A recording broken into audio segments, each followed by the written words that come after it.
नमस्कार फ्रेंड्स, मैं doctor Hina कुडियार, plastic surgeon दी एस्कल्पिया clinic Delhi से। तो दोस्तों, इस वीडियो में आज हम बात करेंगे हेयर फॉल की बढ़ती समस्या की और उसके ट्रीटमेंट ऑप्शंस की। हेयर फॉल बेसिकली आज की डेट में बहुत कॉमन हो गया है और बहुत सारे मेल्स एंड फीमेल्स हमारे पास ओपीडी में आते हैं इस प्रॉब्लम को लेके। तो देखा जाए मेल्स और फीमेल्स दोनों में इसका कारण थोड़ा सा डिफरेंट है। जैसे मेल्स में ये hair fall basically hormonal dependent है और हेरिडिटरी है, और बाकी और अन्य कारण भी हो सकते हैं हेयर फॉल के, जैसे कि एनवायरमेंटल पोल्यूशन, स्ट्रेस, बढ़ता स्ट्रेस जो कि जॉब प्रोफाइल की वजह से। बट फीमेल्स में ये प्रॉब्लम बेसिकली न्यूट्रिशनल डेफिशिएंसी और खान पान की डेफिशिएंसी की वजह से ज़्यादातर देखी जाती है। अब मेल्स में देखा जाए तो जो हेयर फॉल है उसका एक टिपिकल पैटर्न होता है, जिसको हम एक पैटर्न बैलनेस कहते हैं। वो हमारी आगे जो हेयर लाइन है वहाँ से शुरू होके धीरे धीरे पीछे की तरफ बढ़ता है। फीमेल्स में जो हेयर फॉल है वो बेसिकली क्या करता है, उसमें बालों की थिनिंग हो जाती है और डेंसिटी थोड़ी कम हो जाती है। एक पैटर्न हेयर लॉस हमें फीमेल्स में देखने को नहीं मिलता है। अब इस समस्या का हल कैसा किया जाए? हमारे पास बहुत सारे ट्रीटमेंट ऑप्शंस हैं। जैसे कोई भी पेशेंट हमारे पास हेयर फॉल की समस्या को लेके अगर आता है तो हम सबसे पहले उनका एक डिटेल हिस्ट्री लेते हैं और कुछ डिजीज़ के बारे में पूछते हैं, जैसे थायराइड प्रॉब्लम तो नहीं, और कोई इश्यूज़ तो नहीं है उनको, सिस्टमिक प्रॉब्लम जो कि बाकी शारीरिक प्रॉब्लम तो नहीं है। इन डिजीज़ की वजह से भी हेयर फॉल कुछ हद तक हो सकता है। तो हम सबसे पहले जो ट्रीटमेंट का अपना शुरुआत करते हैं वो होता है ओरल मेडिकेशन से। Oral medications basically nutritional supplements हैं जो कि हम एक साइक्लिकल थेरेपी में सबको देते हैं। इन साइक्लिकल थेरेपी से कुछ न्यूट्रिशनल डेफिशिएंसीज हमारी ठीक हो जाती हैं और जो हेयर हैं हमारे कुछ इम्प्रूव हो जाते हैं। जैसे मतलब वो स्ट्रॉन्ग हो जाएंगे, थोड़ा सा बेटर हो जाएंगे, बट उससे न्यू ग्रोथ नहीं आती है। ओरल ट्रीटमेंट के साथ साथ हम कुछ टॉपिकल जो कि ऐसी दवाइयाँ जो कि हम लोकली लगाने के लिए देते हैं पेशेंट्स को, उनसे भी थोड़ी सी डेंसिटी इम्प्रूव होती है, थोड़ी क्वालिटी इम्प्रूव होती है हेयर की, लेकिन न्यू ग्रोथ जैसे मैंने कहा वो पॉसिबल नहीं है। इन ट्रीटमेंट के साथ हमारे पास कुछ और थेरेपीज़ हैं, जैसे कि पीआरपी थेरेपी है और ग्रोथ फैक्टर कॉन्सेंट्रेट थेरेपी। अब पीआरपी थेरेपी क्या होती है? पीआरपी थेरेपी बेसिकली है प्लेटलेट रिच प्लाज्मा। इसमें हम क्या करते हैं, पेशेंट का ब्लड सैंपल लेते हैं, उसको सेंट्रीफ्यूज करके हम प्लेटलेट्स को सेपरेट करते हैं। ये जो प्लेटलेट्स हैं ये हम फिर उनके स्कैल्प में इंजेक्ट करते हैं और महीने दर महीने हमें एटलीस्ट 3 मंथ्स तक इसको करना है। अब इस पीआरपी थेरेपी से भी यही फ़ायदा होता है कि आपका हेयर फॉल थोड़ा कम हो जाएगा, बालों की क्वालिटी इम्प्रूव हो जाती है और कुछ हद तक आप मान के चलें कि 10 से 20% हेयर ग्रोथ होती है, बट बहुत ज़्यादा कोई न्यू हेयर ग्रोथ आपको देखने को नहीं मिलती है। अब इस पीआरपी थेरेपी का एक एडवांस्ड वर्जन हमारे पास आया है, जिसको कि हम कहते हैं ग्रोथ फैक्टर कॉन्सेंट्रेट थेरेपी। अब ग्रोथ फैक्टर कॉन्सेंट्रेट थेरेपी और पीआरपी में डिफरेंस क्या है? बेसिकली जो पीआरपी थेरेपी है उसमें हम सिर्फ प्लेटलेट्स इंजेक्ट कर रहे थे, जो कि अंदर बॉडी में जाके हमें ग्रोथ फैक्टर्स प्रोड्यूस करते थे और वो फिर एक्ट करते थे हमारी हेयर क्वालिटी को इम्प्रूव करने के लिए। लेकिन जो ग्रोथ फैक्टर कॉन्सेंट्रेट थेरेपी है, इसमें हमारे पास कुछ स्पेशलाइज्ड ट्यूब्स हैं जिसमें हम प्लेटलेट से ग्रोथ फैक्टर पहले ही प्रोड्यूस करते हैं और ये ग्रोथ फैक्टर्स हम स्कैल्प में इंजेक्ट करते हैं। तो इसका फ़ायदा और इसका भी यही बेनिफिट्स हैं कि ये आपकी हेयर क्वालिटी को इम्प्रूव करता है, हेयर फॉल कम करेगा और कुछ हद तक न्यू हेयर ग्रोथ भी होती है। ये मेडिकल ट्रीटमेंट और इन सब थेरेपीज़ के साथ साथ अगर हमें लगता है कि पेशेंट की स्कैल्प से रूट्स बिल्कुल गायब हो चुकी हैं, जैसे कि ये मेडिकल ट्रीटमेंट और थेरेपीज़ उन पेशेंट्स में कामयाब होगा जहाँ उनकी थोड़ी बहुत मतलब हमें स्कैल्प में थोड़े बहुत बाल दिख रहे हैं, जैसे जिनकी थोड़ी डेंसिटी कम है, हेयर फॉल ज़्यादा है, वहाँ पे ये थेरेपीज़ कामयाब रहेंगी। लेकिन उन पेशेंट्स में जहाँ की बिल्कुल हेयर फॉलिकल्स बिल्कुल गायब हो चुके हैं, वहाँ इनका कोई रोल नहीं है। तो उन पेशेंट्स में हमारे पास फिर एक ही ऑप्शन रहता है, वो है हेयर ट्रांसप्लांट। अब हेयर ट्रांसप्लांट किस पैटर्न, मेल पैटर्न बाल्डनेस में किया जाता है। जैसे मेल पैटर्न बाल्डनेस जो कि गंजेपन को भी हम डिफरेंट कैटेगरीज़ में क्लासिफाई करते हैं, उसको हमने 1 से 7 कैटेगरीज़ में डिवाइड करके रखा हुआ है। तो जो 1 या 2 कैटेगरी 1 है उसमें हम हेयर ट्रांसप्लांट रेकमेंड नहीं करते, क्योंकि उसमें बहुत ज़्यादा फ़ायदा नहीं होता और बहुत बाल नहीं गए होते।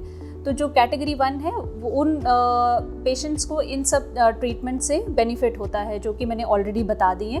कैटेगरी 2 से लेके 7 तक पेशेंट्स को हेयर ट्रांसप्लांट की रिक्वायरमेंट होती है, और वो डिपेंड करती है कि उनका कितना एरिया इन्वॉल्व है, कितना एरिया, ये कैटेगरीज डिफाइन करती हैं कि कितना एरिया बैडनेस का इन्वॉल्व है।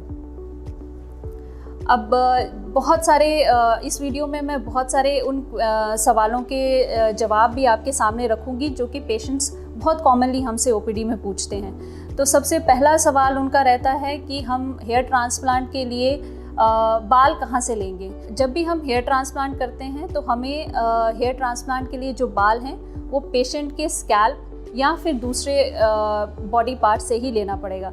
जो मोस्ट कॉमन हमारे पास डोनर एरिया है वो रहता है सर का पिछला हिस्सा, जिसको कि हम परमानेंट डोनर एरिया कहते हैं, और मोस्ट कॉमन डोनर एरिया वही रहता है। वहीं से हम बाल लेके उनके रेसिपिएंट एरिया पे लगाते हैं। जो रेसिपिएंट एरिया हुआ वो एरिया जहाँ पे हमें बाल लगाने हैं। अब कुछ पेशेंट्स ऐसे हैं जहाँ पे ये डोनर एरिया बहुत बढ़िया नहीं होता है और उनका जो हेयर फॉल वहाँ तक डोनर एरिया तक भी पहुँच गया होता है, और डोनर एरिया थोड़ा सा कम हो गया होता है और हेयर फॉल की वजह से उस एरिया की डेंसिटी भी कम हो गई होती है। तो उन एरिया में हम बाकी शारीरिक हिस्सों से भी बाल ले सकते हैं, जिसमें सबसे कॉमनली होता है बियर्ड एरिया है, अंडर आर्म्स हैं, चेस्ट हैं। लेकिन इन सब एरियाज़ के बालों की क्वालिटी इतनी अच्छी नहीं होती जितनी कि हमारे स्कैल्प के बालों की रहती है। तो हम प्रेफर करते हैं कि सबसे पहले आपके स्कैल्प के बाल ही लिए जाएं। तो दूसरा सवाल जो पेशेंट्स बहुत फ्रीक्वेंटली पूछते हैं कि हमें कितने ग्राफ्ट्स लगेंगे। तो अब ग्राफ्ट्स की बात करें तो सबसे पहले मैं ये क्लियर करना चाहूँगी कि ग्राफ्ट्स और फॉलिकल्स में थोड़ा सा डिफरेंस रहता है। जैसे हेयर फॉलिकल एक सिंगल बाल होता है, और जो ग्राफ्ट या फॉलिकुलर यूनिट्स जिनको हम बोलते हैं उसमें 1 से लेके 4 या 5 बाल हो सकते हैं। तो हेयर ट्रांसप्लांट जो हम क्वांटिफाई करते हैं कि हमने कितने बाल लगाए हैं, वो हम बेसिकली ग्राफ्ट या फॉलिकुलर यूनिट से ही उसको बताते हैं कि हमने इतने आपका एरिया कवर करना है और इतने ग्राफ्ट्स लगेंगे। तो जितने जो हम कहते हैं कि आपको 2000 से 4000 इतने ग्राफ्ट्स लगेंगे, वो भी डिपेंड करता है कि कितना एरिया हमें कवर करना है। और ये हम पूरा एरिया अगर एक सेशन में कर सकते हैं कि नहीं, ये सब हमें पेशेंट को अच्छे से देख के और पूरी एक डिटेल्ड उसको चेकअप करके ही हम बता सकते हैं कि कितना एरिया कवर होगा, कितने ग्राफ्ट्स लगेंगे और कितने सेशंस रिक्वायर्ड हैं हेयर ट्रांसप्लांट के। अब तीसरा सवाल ये है कि हेयर ट्रांसप्लांट की कौन कौन सी टेक्निक्स अवेलेबल हैं। तो ब्रॉडली अगर हम देखें तो हमारे पास हेयर ट्रांसप्लांट करने के 2 तरीके हैं। एक है फॉलिकुलर यूनिट ट्रांसप्लांट, जिसको कि हम कॉमन लैंग्वेज में स्ट्रिप मेथड बोलते हैं, और दूसरा है फॉलिकुलर यूनिट एक्सट्रैक्शन, जो कि एक्सट्रैक्शन मेथड है। अब स्ट्रिप मेथड में क्या होता है कि हम, जैसे कि मैंने कहा, डोनर एरिया हमारा पिछला हिस्सा ही रहता है सर का, तो वहाँ से एक स्ट्रिप हमें काटनी पड़ती है। स्ट्रिप काट के फिर हम एक सिंगल यूनिट या कि ग्राफ्ट्स, जो कि मैंने ऑलरेडी एक्सप्लेन किया है, ग्राफ्ट या फॉलिकुलर यूनिट्स हम अलग अलग करते हैं और फिर उनको हम ट्रांसप्लांट करते हैं। अब इसके पैरेलल जो कि दूसरा मेथड है वो है FUE या कि एक्सट्रैक्शन मेथड। एक्सट्रैक्शन मेथड में क्या होता है कि हम एक सिंगल बाल एक मशीन से लेते हैं और वो हम ट्रांसप्लांट करते हैं जिस एरिया में रिक्वायर्ड है।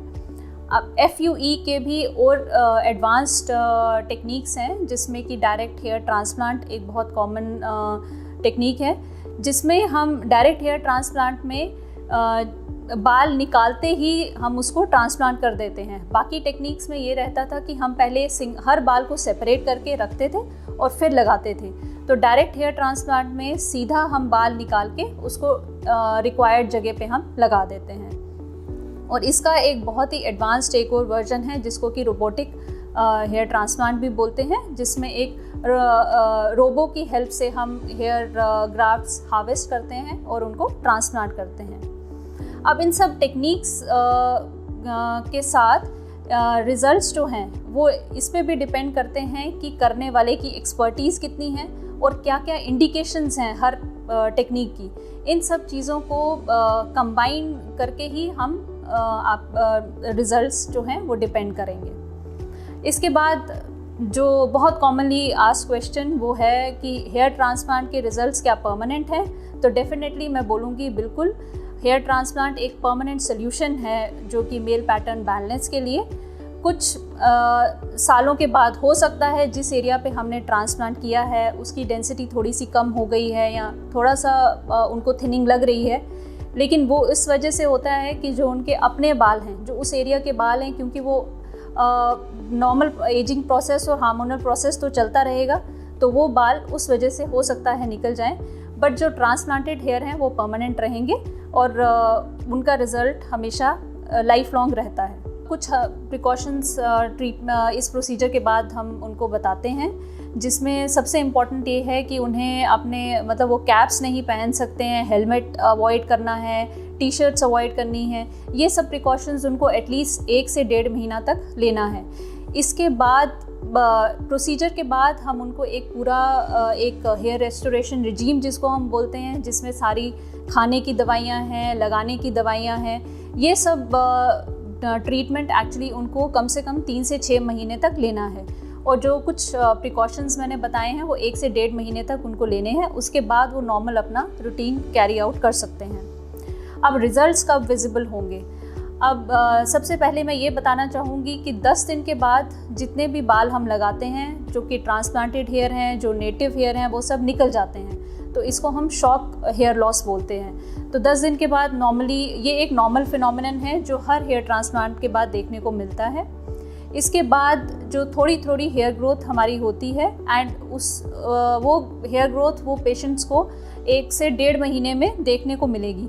और इसका रिज़ल्ट जो हेयर ग्रोथ है वो चलता रहता है approximately up to 9 to 12 months तक। तो मान के चलें 1 साल तक वो जितने भी हमने ट्रांसप्लांटेड हेयर हैं वो नॉर्मल अपनी ग्रो करते रहेंगे और फुल ग्रोथ हमें 9 से 12 महीने तक देखने को मिलती है।